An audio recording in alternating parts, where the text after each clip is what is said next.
Welcome to my channel. Okay, before I start this video, I really need to say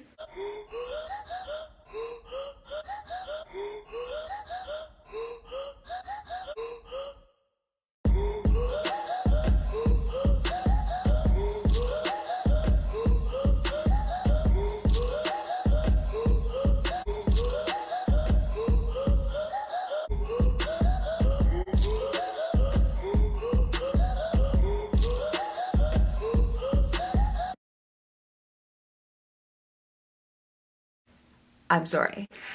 I posted a video like 3 months ago saying I was ready to step into who I was and to share all the things and totally air out my laundry. Turns out I wasn't. Turns out I am a chicken. And that doing that in actual action, actually doing that was a lot harder than wanting to do it. However, my whole life, these past like year, 2 years, has literally been like thrusting me into doing this. I just couldn't do it. It's so hard. What it is basically is I think I'm shedding my ego. I think I am becoming a whole new person. And part of that is having to really look at who I actually am, instead of who I hope to be or who I pretend I am or who I want to be. And that's tough, because to look at who you are now versus who you were then or who you actually are, it's been really hard for me. I don't know how it is for everybody, but for me, oh my gosh. So I've started recording a bunch of videos that I became too scared to post. So I'm going to be editing them, and that me from like 6 months ago, 7 months ago, and me now, I'm gonna be the host now, and that's gonna be my co-host. Yeah, it's gonna be weird. These first videos are gonna be strange, but I do want this channel to be about me going through life, sharing, being me, learning, and all the weird things that have been going on. And in order to properly do that, I think it's important to show you me authentically, but it is hard to be authentically me. So I'm really into astrology, so I'll be posting astrology videos on like how to, different things, and going through that with you, kind of like a teaching series, so that when I explain different concepts and topics, you'll be able to understand it and get it. Even if you don't study astrology. Maybe I could like link different videos below. Either way, that's neither here nor there. What I want to talk about today though is a video I was working on before about my codependency and my, I guess like stalking,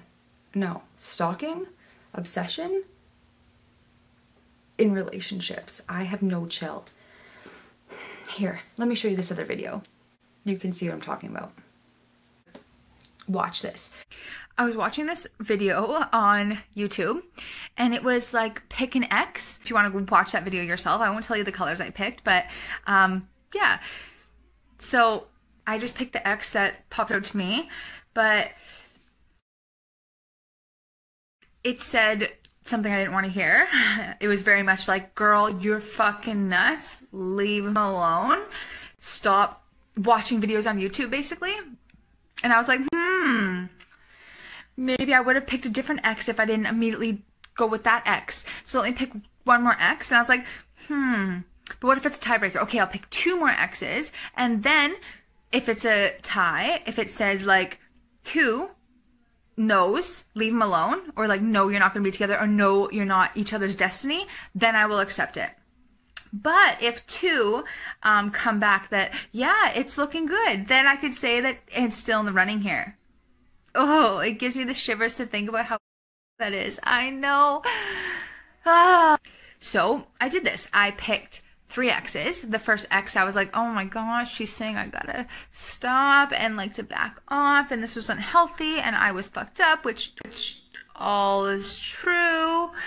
The second one I picked though was kind of like, you know, halfway. It was like kind of like, if this was a one-on-one reading, I would definitely say y'all are gonna get together. But since it's general, I have to go kind of in the road, so who's to say? Because she's like, I don't want to say you're definitely gonna get back together, because there's people like, well, there's me watching. She like instantly knew that I was watching and was like, I can't for sure give this girl a go ahead. I need to like tone it down a bit, or else we're gonna have someone who's stalking someone else, like outside their house stalking, not just like, you know, energetically stalking. So I was like, okay, stalking. Like, okay, last video. And the last video was very good. She was like, you guys are meant to be together, and like twin flames and like all this stuff. And I was like, I knew it. But okay. So I know I was sad. I was dejected. That was April of this year. April that I took that video after I had broken up with by who I'm talking about in January, and he didn't speak to me for like 3 whole months. I was dying inside. It was like unrequited love, because the relationship ended because of something I did, and I could not accept that. I could not accept that. Not because like not because I didn't think what I did was worthy of a breakup. I definitely believe that that's what that was.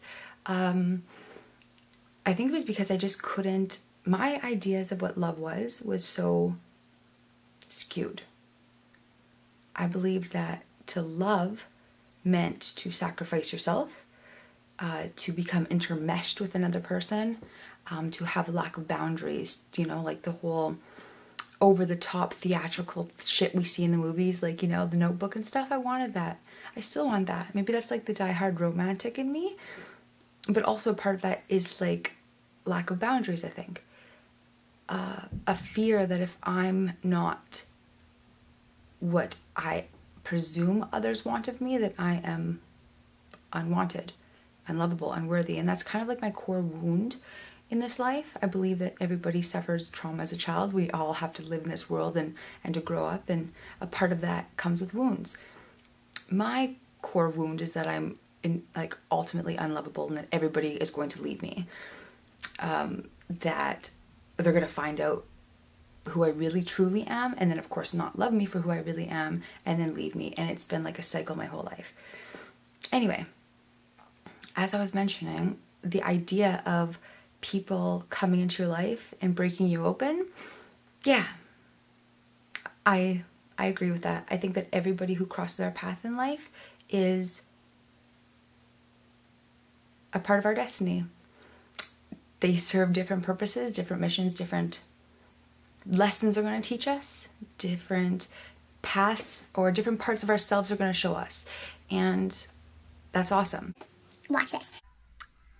People in life sometimes will come into your life, and that when you're jaded and you're cynical, or you're closed off to love, to people, to experiences, to learning, to your past, whatever, and you're just like kind of like a shell, and nobody's breaking that, nothing is getting through to you, that's when like a soulmate will come into your life. And soulmates, they don't have to be together forever.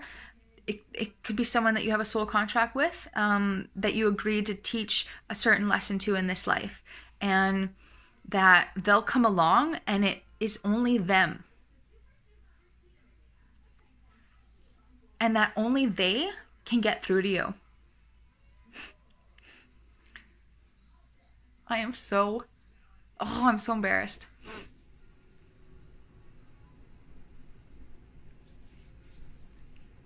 So basically, these people will come through when you're least expecting them.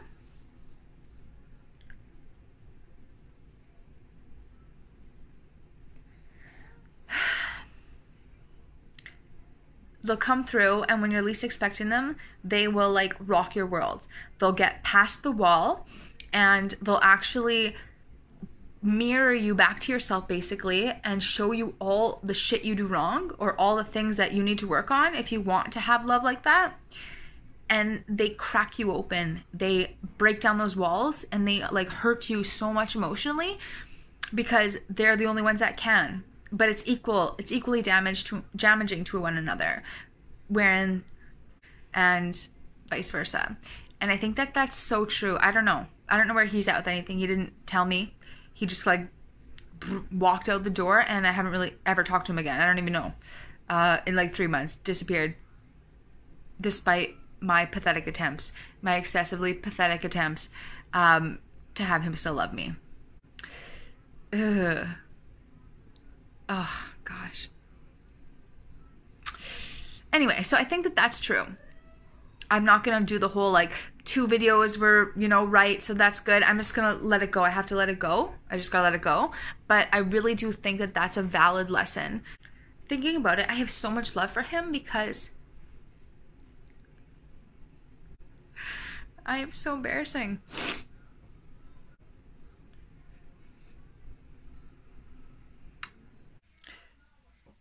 It's like I don't know.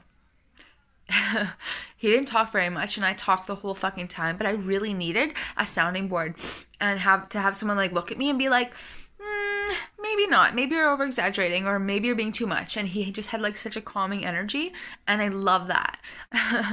You know, that kind of thing. So to update you, we've gotten back together, and we dated for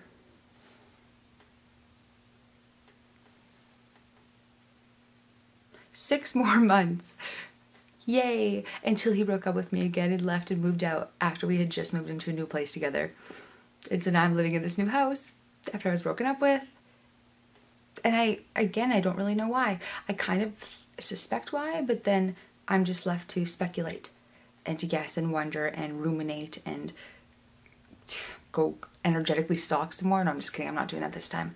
I guess a part of me really finds it disrespectful that someone can, well, first I find it disrespectful because they're not telling me what exactly is going on, so I can't fix it.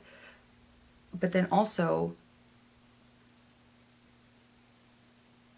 a part of me is like really hurt.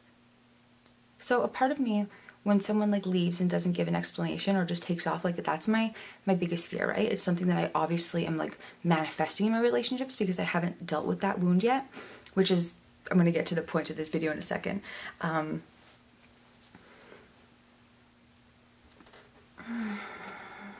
I believe that if we don't address things within ourselves, our archetypal things, these patterns that are present within our karma, our ancestry, our inheritance, our upbringing, our trauma, or whatever, if we don't actively work on them, they're going to keep continuing. That's why it's a pattern, right? And we can get stuck in those patterns if we don't do the work to get out of the patterns.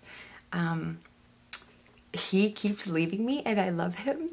So I'm thinking that this is time that I need to address my love for other people, but my inability to love myself.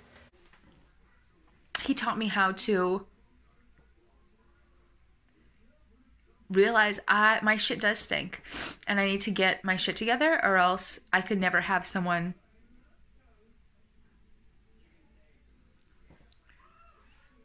as awesome as him again. And I know to be able to have someone as awesome as him again, I need to be fucking awesome. I need to be awesome for me so that I don't do all the fucking weird shit that I do that drives people away, that makes me do shit that I know I shouldn't do because of my low self-worth and my low self-esteem, that I need to be confident and love myself so that I could love someone and be who I represent myself to be. Obviously, I must have an inability to love myself if I put all of my love and energy and worth into a relationship with someone else that obviously just is so easily unavailable emotionally. Like, it's clear, it's obvious, yet I create narratives for myself. Like, basically within this person, he didn't talk very much. I obviously talk so much, so I feel like I did a lot of the talking, that a lot of the times maybe I was just dating myself, because I would be left to like make up the ideas or to wonder what they're thinking because they wouldn't share with me, and then I would just be sitting there like thinking what's going on and like posing questions, and it was fucking weird. And a part of that is because I don't feel safe if I don't have, I'm not empowered by knowledge. If I can't interpret what's going to happen next, or guess or speculate or come up with all the things that could possibly happen, then I am very scared.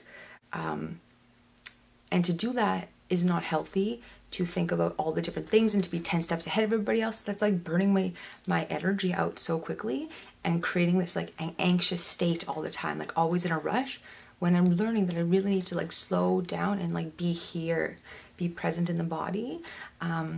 So the fact that I fell so in love with someone else who was clearly everything I'm not, we're like literally a mirror of each other,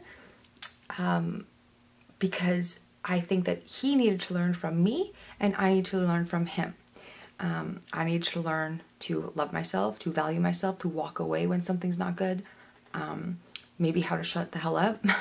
But he also needed to learn how to express his emotions, how to be in touch with his emotions, how to see how his fear of communicating could break down relationships or instigate, or I don't know. You know what? Here I am speculating his experience again. I have no idea. Maybe that's part of the lesson. So this video is about looking at synchronicities, numerology, karmic partners, soulmates, and all that good stuff. Because in this past 2 years, I have been like a whole different person in my love life, I think. I mean, I was hella reacquainted or unreacquainted 6 months ago, but now I'm feeling okay. I'm feeling like, okay, I'm ready to let this go, because I feel like I'm at a place where if you can walk away from me without even telling me, then you're not right for me. You don't have the value to be with me. And that feels hella good to say, instead of pining away and like sending crying sad videos to him via email because he will not talk to me. That was me 6 months ago. That ain't me now. Maybe I'm just like sending a bunch of Facebooks. No, I'm just kidding. But I do kind of like live in this house. I don't know. Whatever. So, yeah. Okay, so I just want to touch on this one thing. So 6 months ago, I was all into the synchronicities, like looking everywhere. I was seeing a ton of like synchronistic numbers.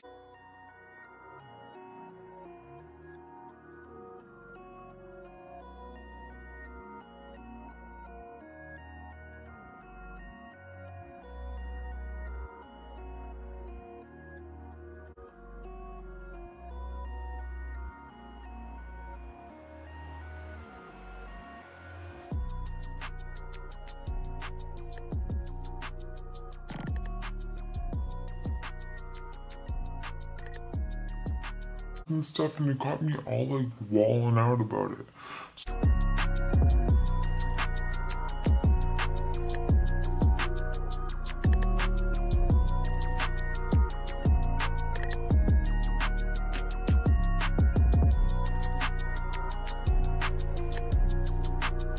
I was looking into it, and one day I was just like on Facebook, and everywhere I would go, I would hear his name. Like, I was watching a documentary. I was like, okay, I'm not gonna think about this guy. I'm not gonna watch a tarot video on YouTube. I'm just gonna like chill my energy out. And as I'm watching this like documentary, they literally said Kyla. I'm gonna say Kyle because it's gonna get into the story, so I might as well just say his name. But they said Kyla, and then the boyfriend's name of this person in this documentary had his same last name. And I was like, they just, yo. So like that was like, so hit Kyla, which is the same like Kyle, and then this last name. And I was like, yo, I just stopped for 1 minute here. I can't even chill for 1 minute. This is what the heck. So weird. And it was stuff like that all the time. I was like, this is getting to be insane. So I was scrolling through YouTube, and then a song. It was like big capital letters, massive capital letters, like all caps. I'll show you. Kyle Don't Want to Fall in Love, which is a really, really good catchy song. I recommend. And I jammed out to this, fully hearing he doesn't want to fall in love, and still pining over him and like sending out my love and like thinking about him. Like, I'm so out of touch when it comes to relationships. It's really sad. because what that is saying that I'm not taking care of myself. You know what I mean? I don't know. I know that I have to love myself. That's what this is about. That's what my whole life is about right now, is learning how to actually love me for me and be okay with me, and not just fake it till I make it. Because faking it till you make it and being egotistical and like acting like you love praise and admiration is one thing. Whatever. That's what got me how far I am in life now, but it's not sustainable. It doesn't feel good. It feels empty. And if you're feeding yourself and your worth off of the energy of what other people are giving you, then you're feeding off of any energy, you know? And if you're feeding off of like hate or spite or vengefulness or jealousy or whatever, right? They say no press is bad press. But like, hell yeah, if you're like being an energetic vampire and you're needing other people's praise to feel any type of worth and value, that's problematic, because people will never see your worth. You'll see your worth more than anybody in this world. And if it ain't going to be you taking care of you, then nobody's going to be able to do it any better. And I don't know, I don't want to be chasing tail my whole life and just keep getting walked away from. Like, damn, how I was loving before, guys would be running for me. Like, I think I said to my friend the other day, I was like, man, this is another one running for the hills. I don't get it. I kind of get it, but at the same time, why is it that I'm vibing with people that do that, right? I know there's a ton of people out there that wouldn't leave, right? And I don't think it's me instigating people running from me. Like, maybe I'm batshit crazy, for sure. I'm not going to deny that. But at some point, it takes two to tango. So the fact that they want someone, they're attracted to me, who's obviously, love me type thing. And then I'm attracted to someone who's like, get away. That's like, we're playing out an archetype there, because we have karma we need to work on, and we need to like level the hell up. Anyway, I digress. I wanted to finish up this other video because I wanted to show you this weird shit. So I'm on this one page today, and it was just like, all right, wild. Anyway, so look, I'm like looking on this thing, this cool website called humanharmonics.life. I'm into astrology, so I've been looking online.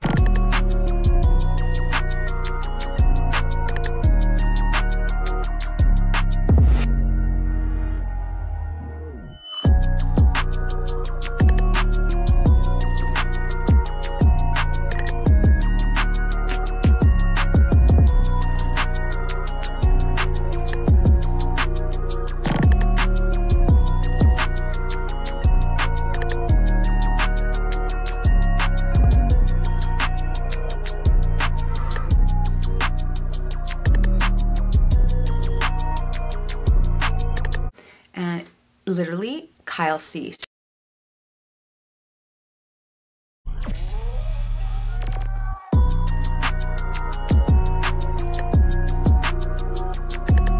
It's like, girl, enough. Stop it. You got to move on from Kyle. I love when synchronistic shit pops up like this. So Kyle Cease, purging into a higher you. And like, legit, that was me in April. And now look, that's gonna be me right away. I'm gonna purge this shit. I'm gonna let it all go. I'm gonna step into my higher self and not accept that type of crap anymore. I'm refusing to date myself, because that's really what I've been doing. I've been chasing an unavailable tail that reflects the parts of myself that I will not acknowledge within myself because I've had to repress them throughout life and therefore don't see them. Because like in astrology, you've got the wheel, right here. This side is your descendant and this is your ascendant. The east horizon is where the sun rises and the west is where it sets, right? And so who you are, your first house, everything you are in life, all the parts of you, across from that, the exact polarity is everything you are not seeing. When the sun has gone down and it's now nighttime, it's, you know, darkest before it goes underneath and completely leaves our horizon. We can't see it in the sky anymore, it's gone. So that's of course still part of ourselves because we make up the whole of who we are, but it's the part of ourselves, our direct mirror, that it's like as above, so below, as within, so without. You know? Darkness, light, all that crap. I couldn't think of another cute little thing to go with it. But either way, so I think that that's what this was. I think that's what the relationship came back. And it, like, obviously I am stubborn as hell because I had to go and learn this lesson after we were like now 6 months deeper and like a lot more committed, and like I'm in a brand new place and like all this stuff, like life, we moved up and leveled up and like shacked up, and like I had to do that to myself because now I'm in more precarious or precocious predicament than I was before. And it's like, Amber, again, with always having to learn the hard way. I love it. It's great. Anyway, so now I'm about to go full Jim Carrey on your ass. Now I say that, maybe some people caught the reference, maybe not. But watch this. Watch this. I have gotten, okay, first off, I will admit, this is bordering on a little bit weird, but when it comes to like the Kyle thing, but I'm seeing Kyle Cease purging, you know. Oh, wait. My bad. Okay, you see where it says Kyle genuinely breaks open the stories and the lies. Right? That's exactly what I said like 6 months ago when I made that first video clip. Here, this one.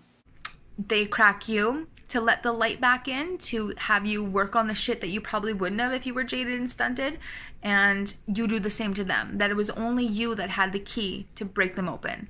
Right? I was saying that someone has to come break you open because you're incapable of love. So even though Kyle was very quiet and it was like me dating myself, he was like so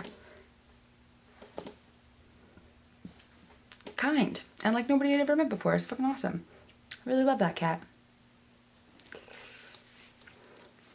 I really love that cat. And I'm excited because if I'm going to shed all of my bullshit, then that means that that cat is a part of me too, and I could be those things. If I love myself, I value myself, if I shut the hell up. You know what I mean? But let's get into numerology. Da-da-da. Because I have had a recurring Kyle theme in my life for a very long time. When I was 16, I met my first Kyle. We dated for like 10 years. It was so like all over the place, chaotic, whatever, blah. And then, okay, cool. Then I got together with this next Kyle, completely different Kyle. And I'm like, okay, his name's Kyle. And people were like thinking I was talking about the same Kyle. No, it's a different Kyle. And then when I was sensing that this Kyle was like kind of like energetically withdrawing from me and like just not available, not open to the relationship anymore, I could sense it, even though he was like, no, everything's chipper and fine. I was like, you lying, I can tell. So either way, I went to the park and there was another guy there and he was like trying to chat me up and stuff, and I was like, oh yeah. And he's like, so what's your name? I was like, Amber. What's yours? He's like, Kyle. And I was like, no, not the first guy I talked to after the 2 years is gonna be another Kyle. Sure enough, it was. And then this other guy that we're always like really synchronistic, connected together all the time, I've known him for years, middle name Lyle. Like, why? What am I not learning that this needs to keep coming up? So I thought, instead of racking my brain, that I would do some numerology on it and try and see what I could see, and, you know, look at some astrology synastry. So that's what we're gonna get into. Karma, soul ties, all that jazz, but in part 2 of this video. Now that I just cried embarrassingly about my ex-boyfriend, who I'm obviously stalking crazily, and was not wanting to accept that life, that chapter was over. Watch this.